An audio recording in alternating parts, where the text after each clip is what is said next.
Well, Rick, it's going to be tough for him to have too much good luck. We just learned that Tom Campbell has gone down with all his television ads. That's not a strategy. That's tough in the final week of a campaign, but a reflection he just doesn't have the money. Now, of course, our post-politics segment with Chris Cillizza. Let's start right with last night.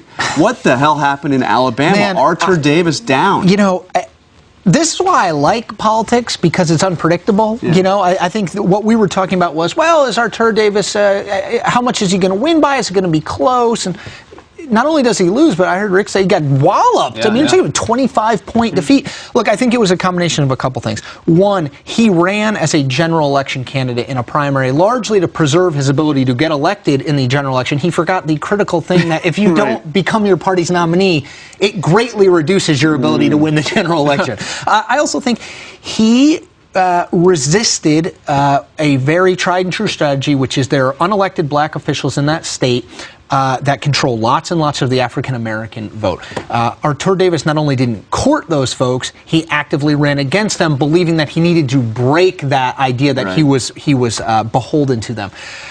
He lost to Ron Sparks, a white agriculture commissioner who nobody really knew that much about, in some of these heavily black counties, 70-30, 65-35. Stunning, just stunning result. Let's start another Alabama race. Some surprise here. Parker Griffith. Can we just say as an axiom, don't switch parties? Yeah, it's not going to work. If Well, work with Phil Graham. I mean, it has worked. And John makes a good point. I actually think that the only model that can be defended in this kind of environment is the Phil Graham model, which is you're a Democrat, you switch parties, but you resign your office and you run in a special election. Basically saying to voters, it's up to you. My personal beliefs have moved me off of this party, but you make the choice. Look, Arlen Specter, Parker Griffith, if anybody was thinking about switching parties, and interestingly, you know, House Republicans, I think a little part of their unstated, but a part of their strategy is if they got close in November, 4 or 5 seats, that they had a small group of people, the Bobby Brights in Alabama's of the world, maybe the Walt Minnecks and Idaho's of the world, that they would go to and say, look, like, we can really make it sweet for you.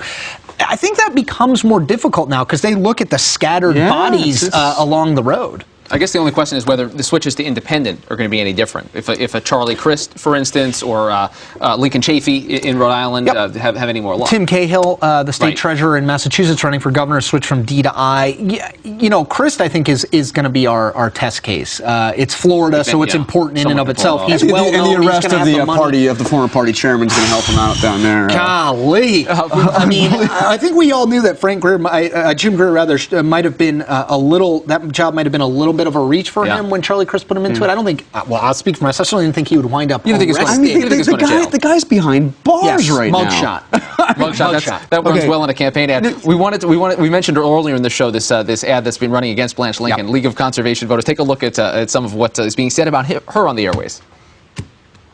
Big Oil has another gusher, but this time it's tens of millions in campaign cash. Over the last 2 years, Blanche Lincoln has taken more oil and gas money than any other U.S. senator, over $500,000 since elected. Maybe she got that money because she helped Bush and Cheney give oil companies $14 billion in tax breaks, or because she voted to allow risky offshore drilling for BP and others. It's time to send Big Oil a message. On Tuesday, send Blanche Lincoln packing. Yeah, sending Big Oil a message through Blanche Lincoln has got to be a devastating message this close to a primary. You know, you have all the kind of hot button images there. You have the rig on fire. You have the potentially even more difficult image of the smirking George Bush and Dick Cheney, in a Democratic primary. I mean, you've really got the kind of every touchstone, emotional touchstone for Democratic primary voters. And it is in keeping with the argument being made by her opponents, which is she's just taken too much money from these special interests, and as a result, she works for them, not you. So what's the bottom line? That race is next week. What happens to her? My operating assumption is that she comes up a little bit short. She got 45.5% of the vote on May 18th. Bill Halter, Lieutenant Governor, got 43.5%. D.C. Morrison, my favorite Dickensian nickname candidate. I mean, it's a bad time to be running D.C. Got 13%. The theory in this is that if you weren't for Blanche Lincoln on May 18th as an Arkansas Democratic voter, why are you for her on June 8th? It seems to me that Halter wins enough of the D.C. Morrison voters, who heck knows who they are, but wins enough of the D.C. Morrison voters to who was actually running from her right, but running from her ideological right. The question is, was it an ideological primary vote, or was it against her? And I think it was against her. That's my belief. Throw some oil on top of it. By the way, it would be the third sitting incumbent to lose. Incredible. Bob Bennett, Arlen Specter, most since 1980. Pretty incredible. Chris Cillizza, it's Post Politics, the Fix blog, WashingtonPost.com. Thanks for being here. Thanks, guys. And that's it for Top Line. All right, Twitter.com/the Note. Keep the conversation going. So.